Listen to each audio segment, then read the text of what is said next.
Antes de qualquer coisa, antes do tempo e do espaço, antes mesmo da luz e das trevas, existia um vazio absoluto, um abismo de potencial ainda por explorar. Nesse vazio, a presença eterna de Deus habitava. O eu sou aquele que sempre foi e sempre será. Imagine a vastidão de um universo em repouso, aguardando o sopro de vida que transformaria tudo para sempre.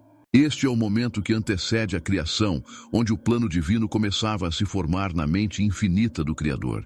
No princípio, Deus criou os céus e a terra, Gênesis 1. Mas o que havia antes desse ato inicial? Antes da criação existia uma eternidade silenciosa. Neste silêncio absoluto, Deus Pai, Filho e Espírito Santo estavam em perfeita harmonia e amor, além das limitações do tempo.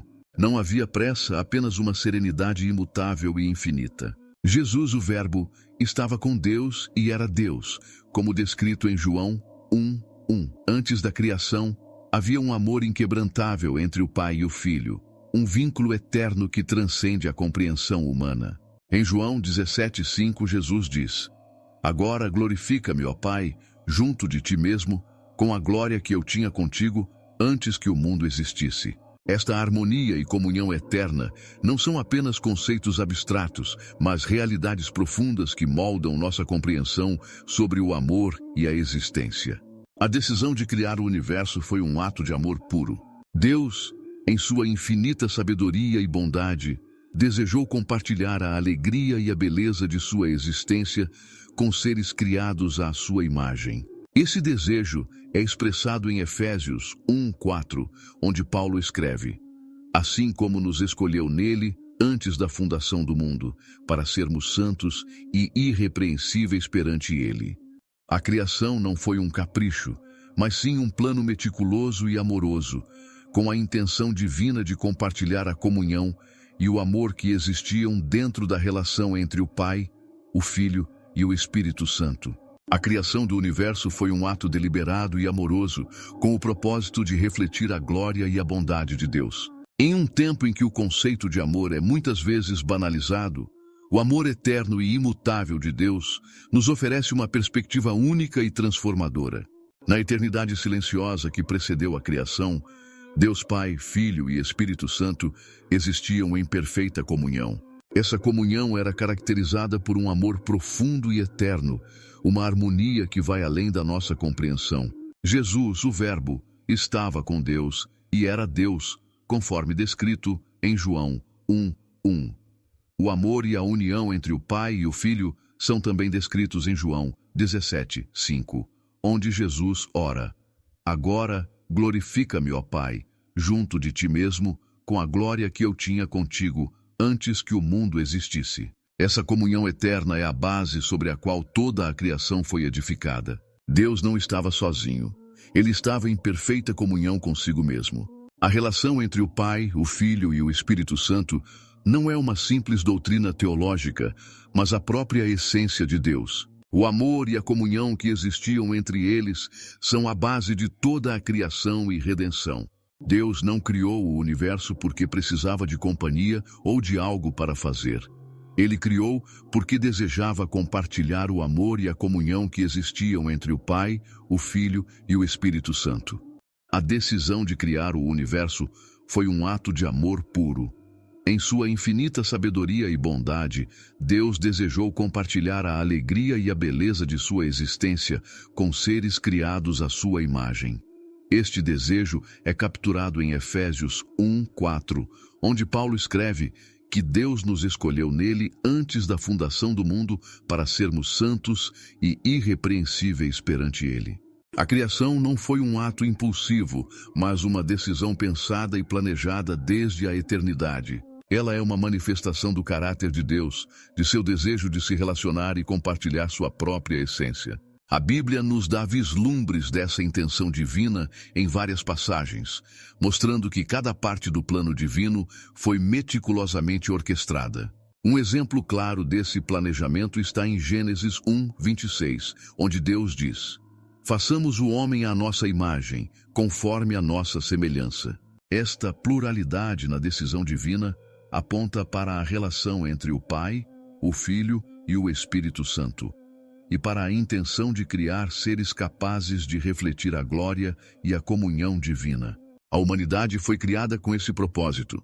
A humanidade foi criada para refletir o Criador, viver em comunhão com Ele e compartilhar sua glória. No entanto, a decisão de criar não se limitou a isso. Deus sabia das implicações da criação, incluindo a possibilidade do pecado e da queda. Mas mesmo assim, Ele deu continuidade ao plano, já considerando a redenção e a restauração.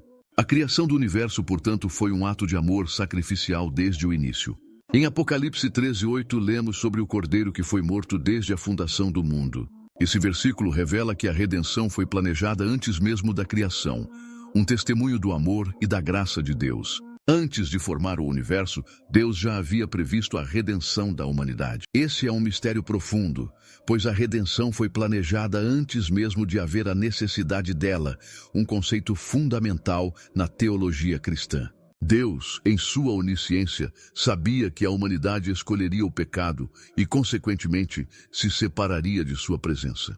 No entanto, ao invés de abandonar sua criação ao destino do pecado, Ele já havia preparado um caminho de retorno, um meio de redenção.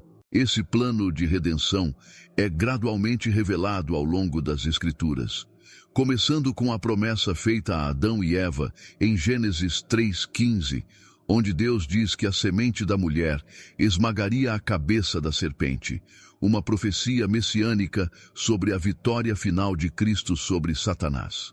A profundidade do amor de Deus é manifesta nesse plano de redenção.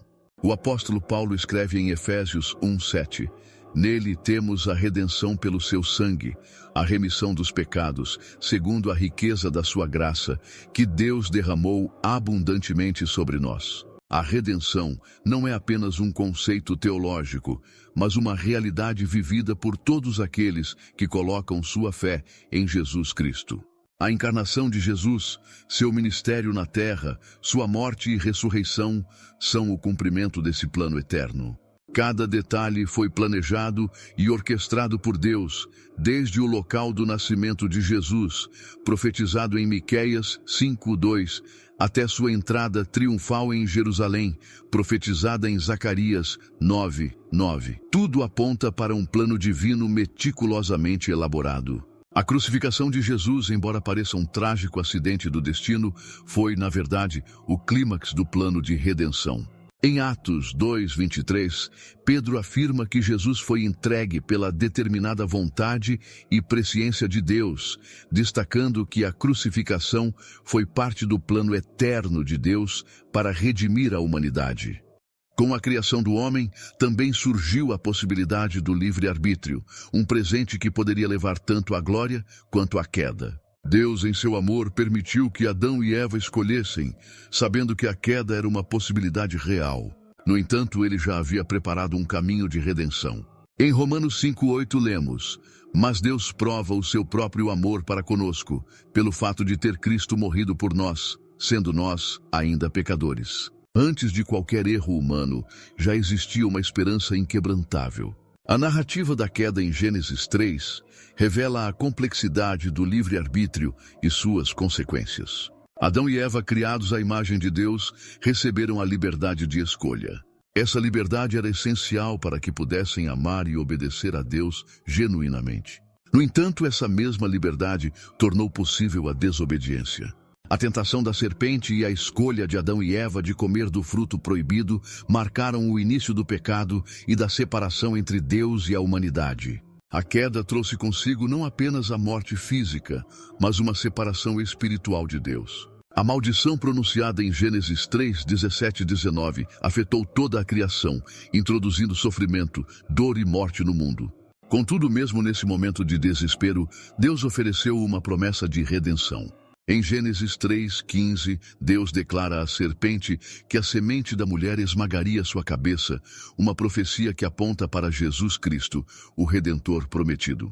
Desde os sacrifícios de animais no Antigo Testamento, que apontavam para o sacrifício final de Cristo, até as profecias messiânicas dos profetas, o plano de redenção de Deus estava em movimento. Em Isaías 53, o profeta descreve com detalhes surpreendentes o sofrimento do Messias, dizendo, Ele foi ferido por nossas transgressões e esmagado por nossas iniquidades. O castigo que nos traz a paz estava sobre ele, e pelas suas pisaduras fomos sarados. Isaías 53:5. A vinda de Jesus ao mundo foi o cumprimento dessa esperança. Ele veio para buscar e salvar o que estava perdido e para restaurar a relação entre Deus e a humanidade. Apóstolo João, em João 1:29, descreve Jesus como o Cordeiro de Deus que tira o pecado do mundo.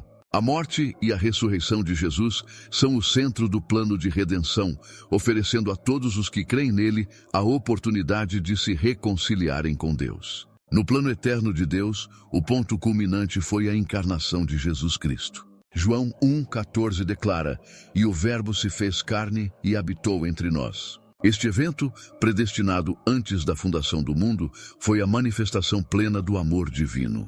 Deus escolheu entrar na criação como um de nós, a fim de redimir e restaurar tudo o que havia sido perdido.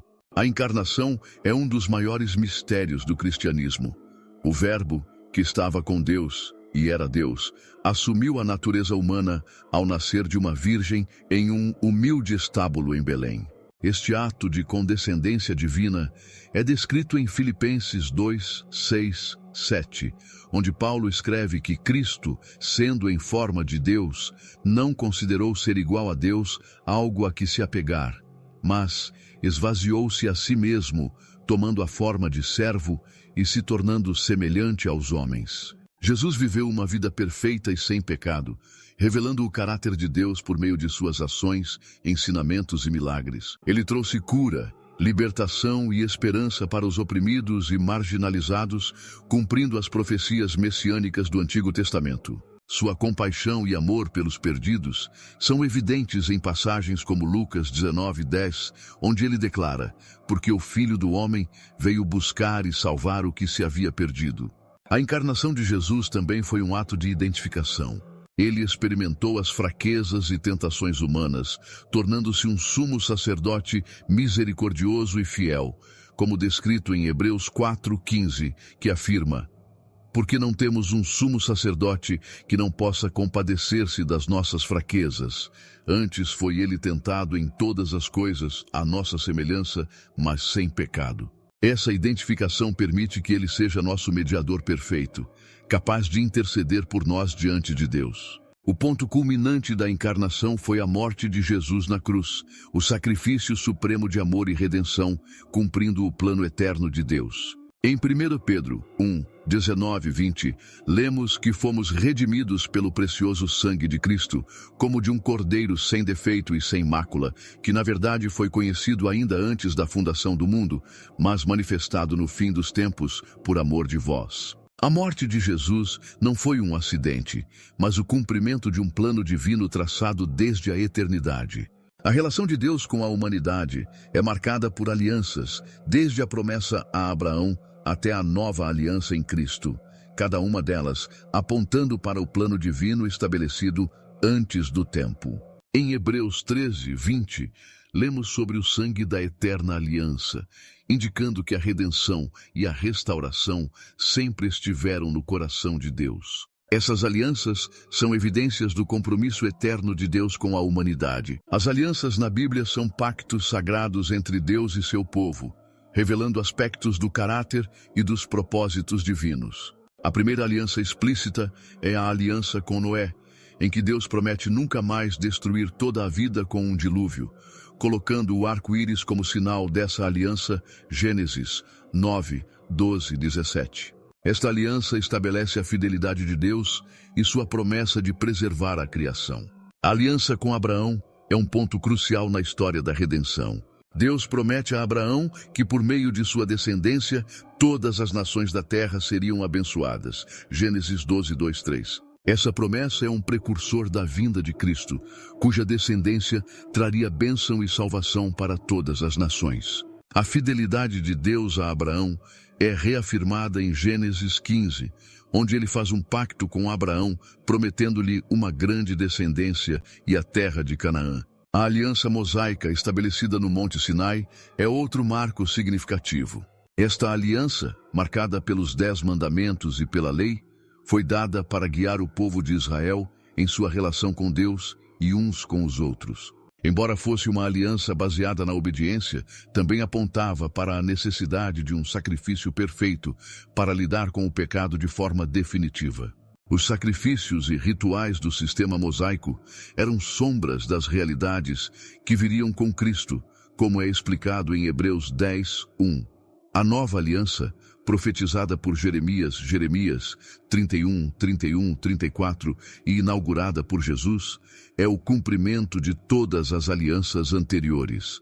Em Lucas 22, 20, durante a última ceia, Jesus afirma: "Este cálice é a nova aliança no meu sangue derramado por vós." A nova aliança é estabelecida com base no sacrifício de Cristo, que ofereceu seu sangue de uma vez por todas para a remissão dos pecados. Ela promete um relacionamento íntimo e pessoal com Deus, onde as leis são escritas no coração dos crentes e onde todos conhecem a Deus diretamente. Antes mesmo da criação, o reino de Deus já estava sendo planejado.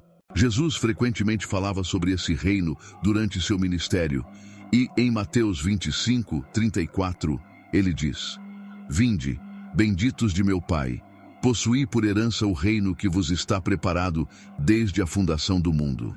Este reino é a culminação do plano divino, um lugar de paz, justiça e comunhão eterna com Deus. O reino de Deus é um tema central nos ensinamentos de Jesus.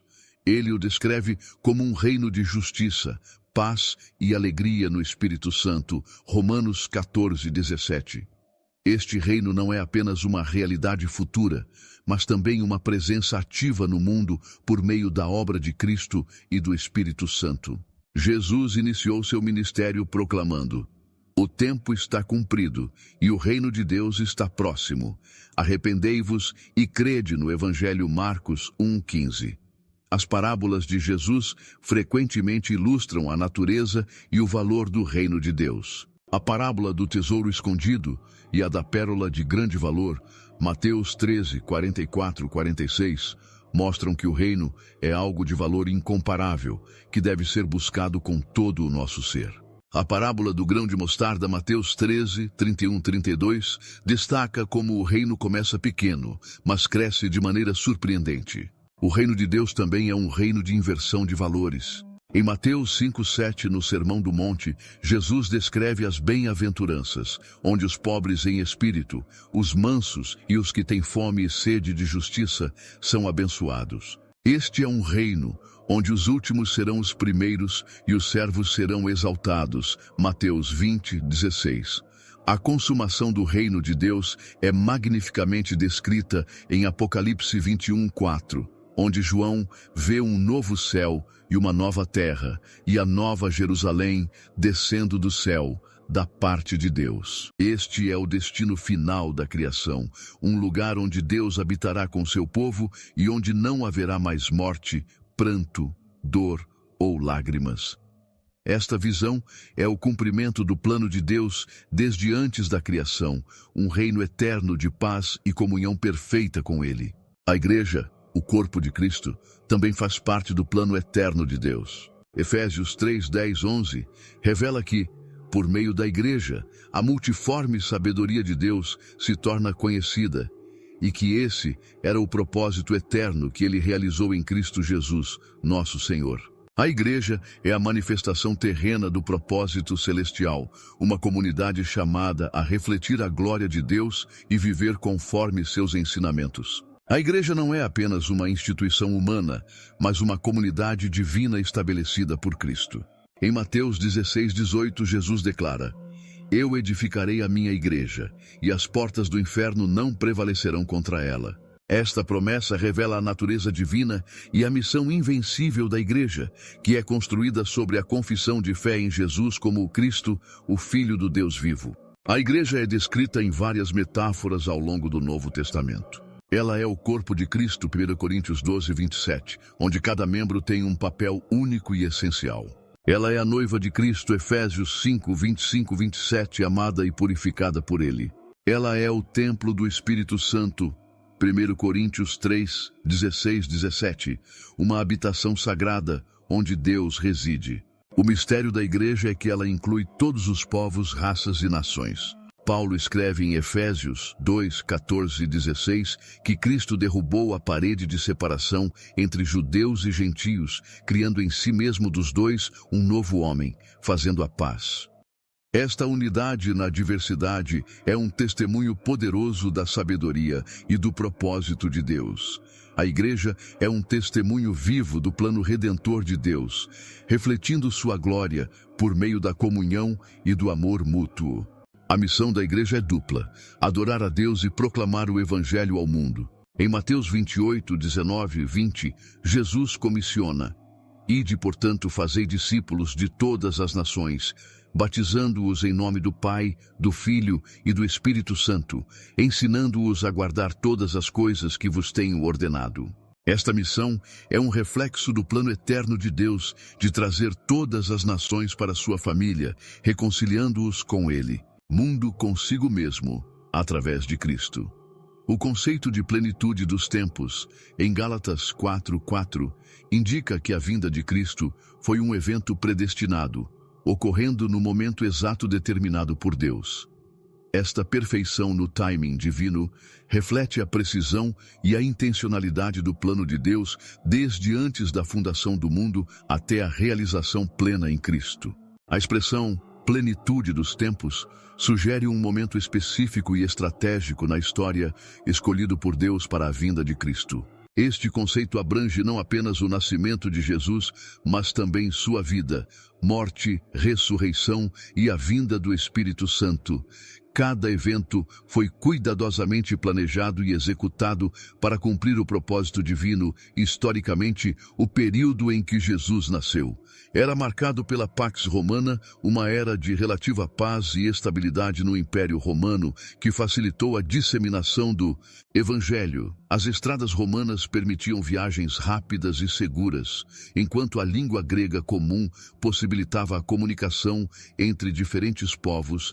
Este ambiente preparou o caminho para a propagação rápida da mensagem de Cristo. Espiritualmente, havia uma expectativa messiânica entre os judeus. Muitos aguardavam a chegada do Messias. Como prometido pelos profetas, esta expectativa é refletida em figuras como Simeão e Ana, que aguardavam a redenção de Israel. Lucas 2, 25, 38. Além disso, o esgotamento das religiões pagãs criava um vazio espiritual, que o Evangelho de Jesus veio preencher. A plenitude dos tempos também reflete a revelação progressiva de Deus desde a aliança com Abraão, passando pela lei dada a Moisés até as profecias dos profetas. Deus estava preparando o caminho para a vinda do Messias. Cada evento no Antigo Testamento aponta para Jes e sua obra redentora, demonstrando a continuidade e a unidade do plano de Deus. A vinda de Cristo, na plenitude dos tempos, também cumpre o plano de Deus para a adoção como filhos. Em Efésios 1, 5, Paulo escreve: nos predestinou para sermos filhos de adoção por Jesus Cristo para si mesmo, segundo o beneplácito de sua vontade. A adoção é um tema poderoso, que reflete o coração de Deus em trazer para sua família. Não somos apenas criaturas de Deus, mas através de Cristo somos feitos seus filhos e herdeiros com todas as bênçãos espirituais em Cristo. Os anjos, seres celestiais criados antes da humanidade, testemunharam a formação do universo. Jó 3:847 menciona que as estrelas da alva juntas alegremente cantavam, e todos os filhos de Deus rejubilam. Esses seres criados para servir e adorar a Deus estavam presentes nos primeiros momentos da criação, celebrando a obra magnífica do Criador. Os anjos são descritos na Bíblia como mensageiros de Deus, seres poderosos e gloriosos que servem como seus agentes no cumprimento de seu plano. Em Hebreus 1:14, lemos que eles são espíritos ministradores enviados para servir a favor daqueles que hão de herdar salvação. Sua existência e atividade antes e durante a criação refletem a organização e a ordem do plano de Deus. A criação dos anjos é um testemunho da diversidade e da complexidade do universo de Deus. Eles variam em poder e função, com alguns desempenhando papéis específicos, como Gabriel, que anunciou o nascimento de Jesus. Lucas 1, 2, 638, e Miguel o arcanjo, que luta contra as forças do mal, Apocalipse 12, 79.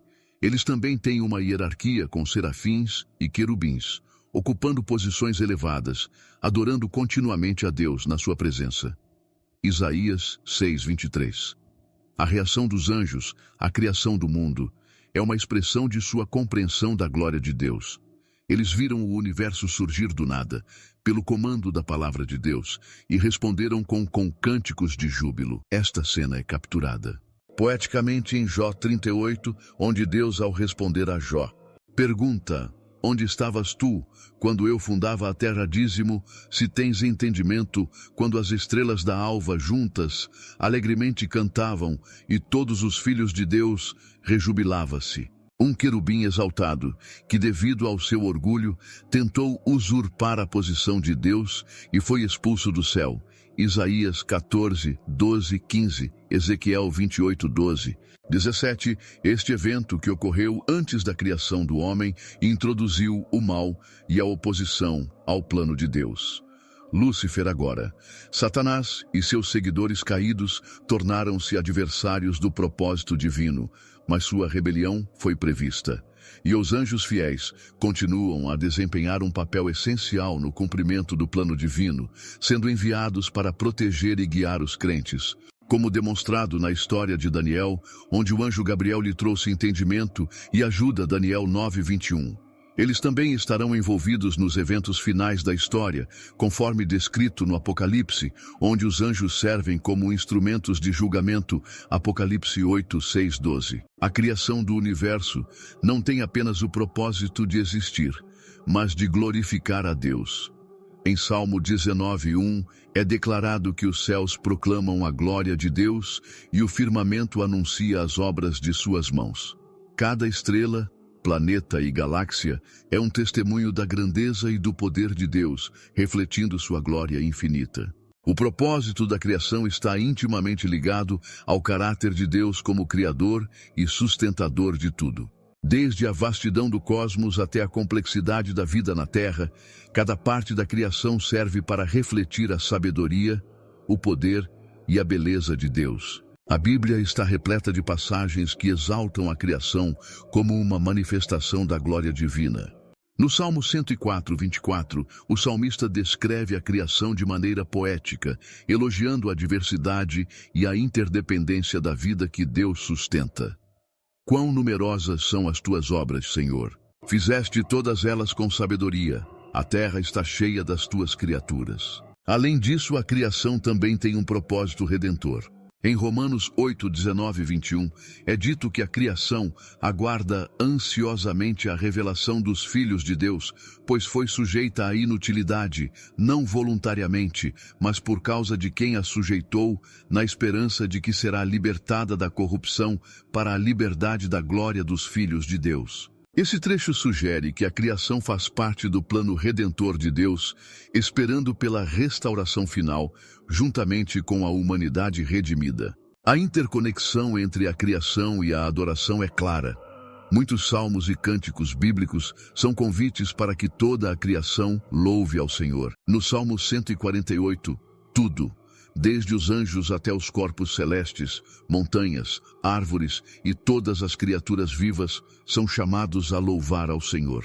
Essa convocação universal para a adoração ressalta que o propósito da criação é levar toda a existência a reconhecer e glorificar seu Criador. Além do testemunho das Escrituras, a criação também fala a todos os seres humanos, independentemente de sua crença ou conhecimento da Bíblia. Em Romanos 1, 20, Paulo afirma que, desde a criação do mundo, os atributos invisíveis de Deus, seu eterno poder e sua natureza divina, têm sido claramente vistos e compreendidos por meio das coisas criadas, de forma que os homens são indesculpáveis. A criação é, portanto, uma revelação geral de Deus para toda a humanidade, tornando evidente sua existência e seu caráter. Desde antes da criação, a providência de Deus já estava em ação, guiando e sustentando todas as coisas. Em Colossenses 1,17 é afirmado: Ele é antes de todas as coisas, e nele tudo subsiste. Esse cuidado contínuo e intencional é uma prova do amor e da soberania de Deus sobre toda a criação. A providência divina refere-se à maneira pela qual Deus sustenta, governa e direciona o universo e todas as suas criaturas. Este conceito é fundamental para entender que nada ocorre fora do conhecimento e da vontade de Deus. Em Mateus 10, 29 e 31, Jesus ensina que nem mesmo um pardal cai ao chão sem o consentimento do Pai e que todos os cabelos de nossas cabeças estão contados. Esse nível de detalhe no cuidado de Deus demonstra sua preocupação e envolvimento íntimo com a criação. A providência de Deus é vista em várias histórias bíblicas que mostram como ele guia os eventos para cumprir seus propósitos. A história de José, por exemplo, é um claro testemunho da providência divina. Vendido como escravo por seus irmãos, José eventualmente se torna o segundo em comando no Egito. Em Gênesis 50, 20, ele reconhece a mão de Deus em seus sofrimentos e vitórias, dizendo aos seus irmãos: "Vós, na verdade, intentastes o mal contra mim, porém Deus o intentou para o bem, para fazer como se vê neste dia, para conservar muita gente com vida." Outro exemplo é a história de Esther. Embora o nome de Deus não seja mencionado explicitamente no livro, sua providência é evidente em cada detalhe. Esther, uma jovem judia, torna-se rainha da Pérsia e, por meio de uma série de eventos aparentemente fortuitos, encontra-se em posição de salvar seu povo da destruição. Esther reconhece a providência divina ao dizer: "Quem sabe se para tal tempo como este chegaste a este reino?" A providência de Deus também se manifesta na vida cotidiana dos crentes, como expressa Paulo em Romanos 8, 28. Sabemos que todas as coisas cooperam para o bem daqueles que amam a Deus, daqueles que são chamados segundo o seu propósito. Este versículo oferece uma promessa confortante de que, independentemente das circunstâncias, Deus está trabalhando para o bem de seus filhos, guiando cada evento de acordo com seu plano perfeito. A sabedoria de Deus se revela na complexidade e na beleza do universo. Em Provérbios 8, 22, 31, a sabedoria é personificada como presente na criação, regozijando-se em cada detalhe. Essa sabedoria eterna é uma expressão da mente divina, tecendo cuidadosamente cada aspecto da existência. O texto oferece uma visão poética da sabedoria como uma entidade que estava com Deus desde o início. Nos versículos 27 e 30, lemos: "Quando ele preparava os céus, aí estava eu. Quando traçava um círculo sobre a face do abismo, então eu estava com ele, e era o seu arquiteto." Essa personificação da sabedoria destaca que tudo o que foi criado está impregnado com ordem e propósito divinos. A complexidade do universo, desde as vastas galáxias até a estrutura minúscula de uma célula, reflete a sabedoria de Deus. A ciência moderna continua a descobrir a intricada engenharia da vida, revelando um design que desafia o acaso, como a estrutura do DNA, a complexidade do cérebro humano e a precisão das leis físicas. Tudo isso aponta para uma inteligência suprema que organizou cada detalhe da criação. A sabedoria de Deus não é apenas evidente no mundo físico, mas também na história da redenção. O plano divino de salvar a humanidade através de Jesus Cristo é uma demonstração de sua sabedoria infinita. Paulo escreve em 1 Coríntios 1:24 que Cristo é o poder e a sabedoria de Deus. O Evangelho, que pode parecer loucura para alguns, é, na verdade, a expressão mais profunda da sabedoria divina, reconciliando justiça e misericórdia de uma maneira que a mente humana não poderia conceber. Além disso, a sabedoria de Deus é acessível aos crentes. Em Tiago 1:5 é dito: "Se algum de vós tem falta de sabedoria, peça a Deus que a todos dá liberalmente e não censura, e ser-lhe-á dada." Este convite para buscar a sabedoria divina destaca que Deus deseja compartilhar sua sabedoria conosco, guiando-nos em nossas decisões e vidas diárias. O plano de Deus culmina em uma nova criação, onde o céu e a terra serão renovados. Apocalipse 21, 1-2 descreve essa visão. "Vi um novo céu e uma nova terra, e a cidade santa, a nova Jerusalém." Este destino final é a realização plena do propósito eterno de Deus, onde todos os redimidos viverão em perfeita comunhão com Ele. A glória futura é um tema presente em toda a Bíblia, oferecendo esperança e perspectiva para os crentes. A nova criação é descrita como um lugar de indescritível beleza e paz, onde a presença de Deus será a luz e a vida. Em Apocalipse 21, 3, 4 lemos: Eis o tabernáculo de Deus com os homens, pois com eles habitará, e eles serão o seu povo, e o mesmo Deus estará com eles, e será o seu Deus. E Deus limpará de seus olhos toda a lágrima, e não haverá mais morte, nem pranto, nem clamor, nem dor, porque já as primeiras coisas são passadas. Este futuro glorioso é o cumprimento de todas as promessas de Deus, desde o jardim do Éden, onde a comunhão com Deus foi rompida pelo pecado, até a nova Jerusalém, onde a comunhão será restaurada e eternamente perfeita.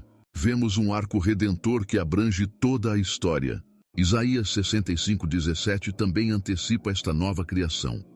Eis que eu crio novos céus e nova terra, e não haverá lembrança das coisas passadas, nem mais se recordarão. A esperança da glória futura também tem implicações práticas para a vida presente. Paulo escreve em Romanos 8:18: Porque para mim tenho por certo que as aflições deste tempo presente não são para comparar com a glória que em nós há de ser revelada. Essa esperança oferece consolo e força para perseverar diante das dificuldades e sofrimentos da vida, sendo uma âncora para a alma, assegurando-nos de que as provações atuais são temporárias e que a glória eterna nos espera. A glória futura também nos chama à santidade e preparação. Em 2 Pedro 3:13, somos exortados: Mas nós, segundo a sua promessa, aguardamos novos céus e nova terra, em que habita a justiça. A certeza da vinda do reino de Deus motiva os crentes a viverem de maneira que reflita essa esperança e antecipação. Desde antes da criação, Deus já havia chamado seu povo à santidade. Em 1 Pedro 1:15-16, a exortação é clara: sede santos, porque eu sou santo. Esse chamado faz parte do plano de Deus, refletindo seu desejo de estabelecer uma relação pura e íntima com seus filhos. A santidade de Deus é um dos seus atributos mais destacados na Bíblia. Em Isaías 6:3, os serafins proclamam: Santo, Santo, Santo é o Senhor dos exércitos, a terra inteira está cheia da sua glória. Essa tripla repetição enfatiza a perfeição e pureza absoluta de Deus, que está totalmente separado do pecado e do mal, sendo justo e bom em tudo o que faz. O chamado à santidade é uma resposta ao caráter de Deus. Como seus filhos, somos chamados a refletir esse caráter em nossas vidas. Em Levítico 19:2, Deus ordena a Moisés que fale ao povo de Israel: Santos sereis, porque eu, o Senhor vosso Deus, sou santo. Esse chamado não é apenas uma expectativa, mas também uma promessa de que Deus nos capacitará a viver de acordo com sua santidade. A santidade envolve diversas dimensões, incluindo a separação do pecado e a dedicação a Deus. Em 2 Coríntios 6:17-18, Paulo cita Isaías ao afirmar: Portanto, saí do meio deles e separai-vos, diz o Senhor, e não toqueis coisa imunda, e eu vos receberei, e serei para vós pai, e vós sereis para mim filhos e filhas, diz o Senhor Todo-Poderoso. Essa separação não implica uma retirada do mundo, mas uma vida distinta que reflete os valores e a natureza de Deus. A comunhão com Deus, perdida no Éden, será totalmente restaurada. Em Apocalipse 21:3 é prometido: Eis o tabernáculo de Deus com os homens, pois com eles habitará, e eles serão o seu povo. Essa comunhão eterna é o clímax do plano de Deus, uma relação ininterrupta e gloriosa. No jardim do Éden, Adão e Eva desfrutavam de uma comunhão direta e íntima com Deus. Gênesis 3:8 sugere que Deus caminhava no jardim na brisa do dia, indicando um relacionamento pessoal e presente com seus primeiros filhos. No entanto, o pecado rompeu essa comunhão, introduzindo separação e alienação entre Deus e a humanidade. A história da redenção é a história de Deus restaurando essa comunhão. A comunhão com Deus é central para a vida cristã. Em João 17:3, Jesus, em sua oração sacerdotal, define a vida eterna como o conhecimento de Deus, que te conheçam a ti, só por único Deus verdadeiro e a Jesus Cristo, a quem enviaste. Conhecer a Deus vai além de um entendimento intelectual. É um relacionamento íntimo e pessoal com o Criador. Esse relacionamento é possível através de Jesus Cristo. Em João 14,6, ele declara: Eu sou o caminho, a verdade e a vida. Ninguém vem ao Pai senão por mim. Por meio de sua vida, morte e ressurreição, Jesus removeu a barreira do pecado que nos separava de Deus, permitindo-nos ter acesso direto ao Pai. Em Hebreus 10, 19 e 22, somos encorajados a nos aproximar de Deus com plena confiança, tendo, pois, irmãos, ousadia para entrar no santuário pelo sangue de Jesus. A comunhão com Deus também é sustentada pelo Espírito Santo. Em João 14, 16 e 17, Jesus promete enviar o Consolador, o Espírito da Verdade, que habitará conosco e estará em nós. O Espírito Santo nos guia em toda a verdade, intercede por nós e nos capacita a viver em comunhão com Deus. Em Romanos 8, 15 e 16, o Espírito é descrito como aquele que nos faz clamar Abba, Pai, testificando que somos filhos de Deus. A comunhão com Deus é tanto uma realidade presente quanto uma promessa futura. Atualmente, experimentamos essa comunhão de forma parcial, através da fé e da presença do Espírito. No entanto, a plena comunhão será realizada na nova criação, onde veremos Deus face a face. Em 1 Coríntios 13, 12, lemos: Porque agora vemos como por espelho em enigma, mas então veremos face a face. Agora conheço em parte, mas então conhecerei como também sou conhecido. Essa comunhão eterna é o clímax do plano de Deus, onde toda lágrima será enxugada e não haverá mais morte, pranto, clamor ou dor. Apocalipse 22, 4, 5 descreve essa visão final. E verão o seu rosto, e nas suas testas estará o seu nome. E ali não haverá mais noite, e não necessitarão de lâmpada nem de luz do sol, porque o Senhor Deus os iluminará, e reinarão para todo o sempre. Este é o anseio supremo de todos os cristãos. A restauração completa da comunhão com Deus ocorrerá em uma nova criação gloriosa. Desde antes da fundação do mundo, a vitória de Deus sobre o mal estava garantida.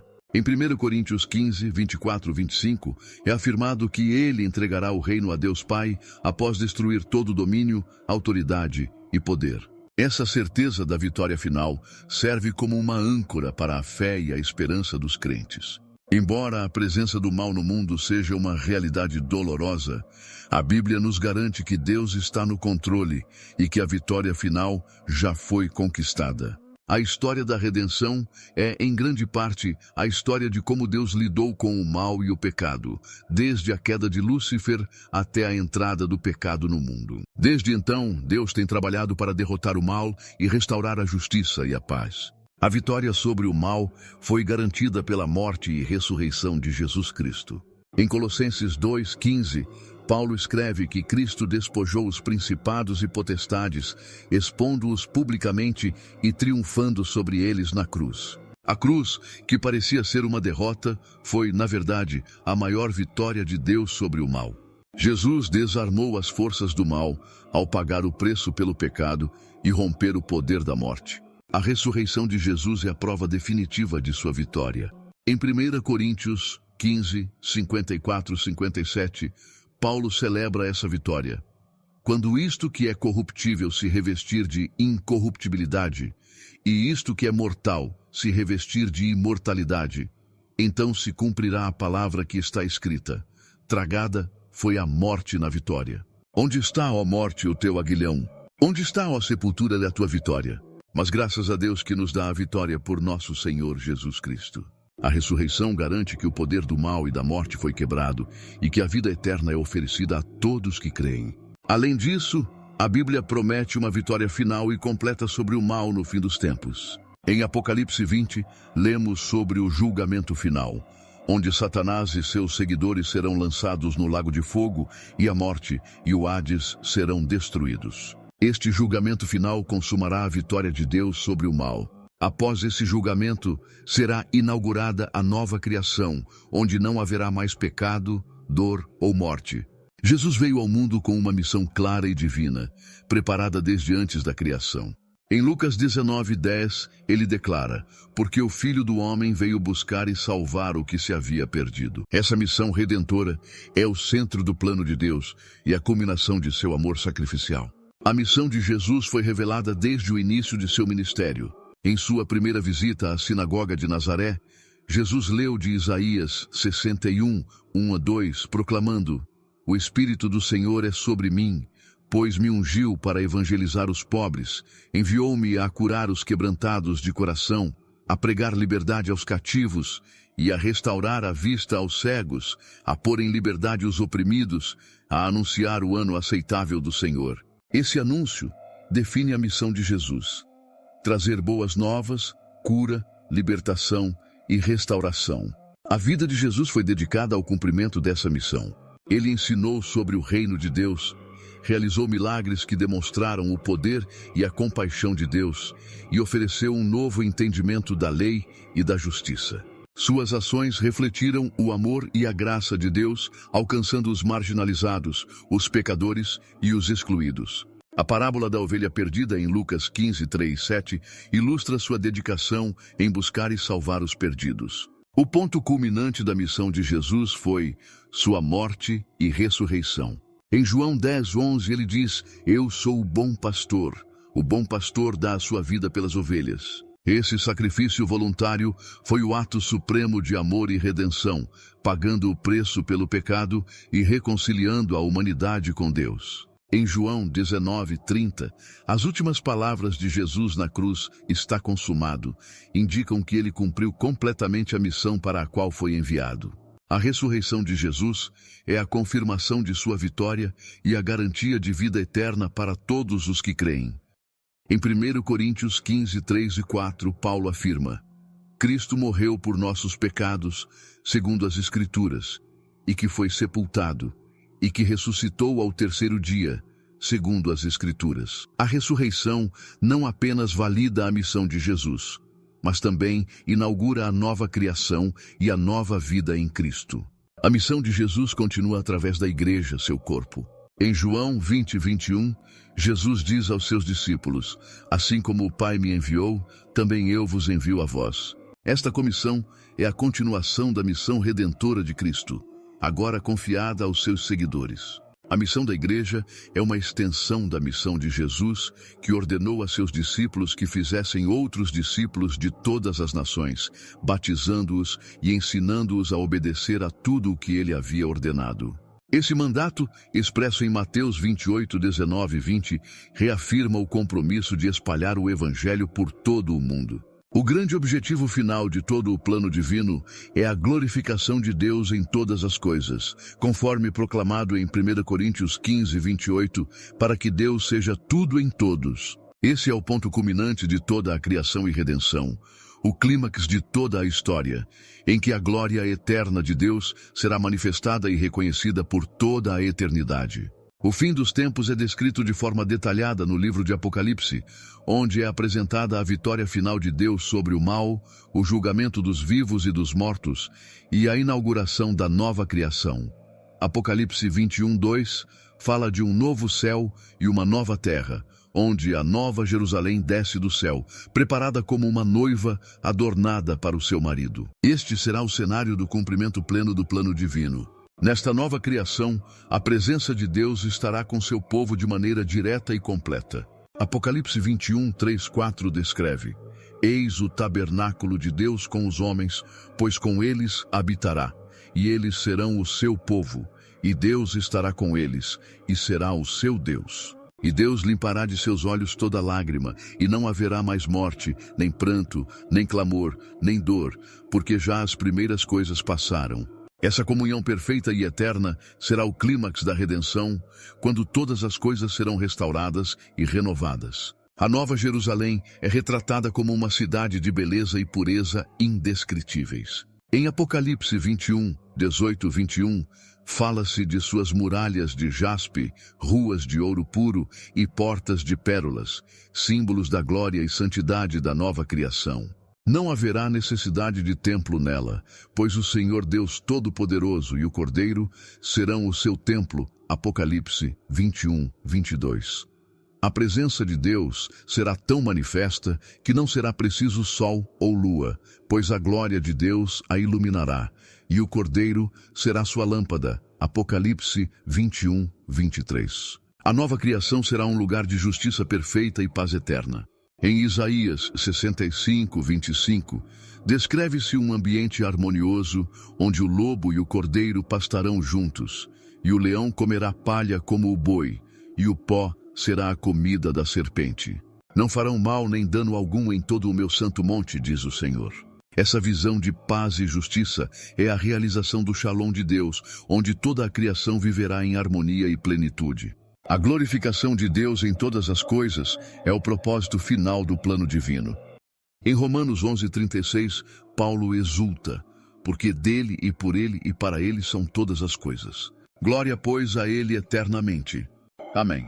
Esta doxologia resume o objetivo supremo de toda a criação e redenção, a glorificação de Deus. Cada aspecto da nova criação, cada ser redimido, cada ato de adoração, tudo contribuirá para a glória eterna de Deus. Este grande final é a esperança suprema dos crentes, a certeza de que todo sofrimento, toda dor e toda injustiça serão superados pela glória eterna de Deus. Em 2 Coríntios 4, 17 e 18, Paulo escreve: Porque a nossa leve e momentânea tribulação produz para nós um peso eterno de glória muito excelente, não atentando nós nas coisas que se veem, mas nas que se não veem, porque as que se veem são temporais, e as que se não veem são eternas. Essa esperança nos fortalece a perseverar na fé, aguardando com expectativa a realização plena do plano de Deus.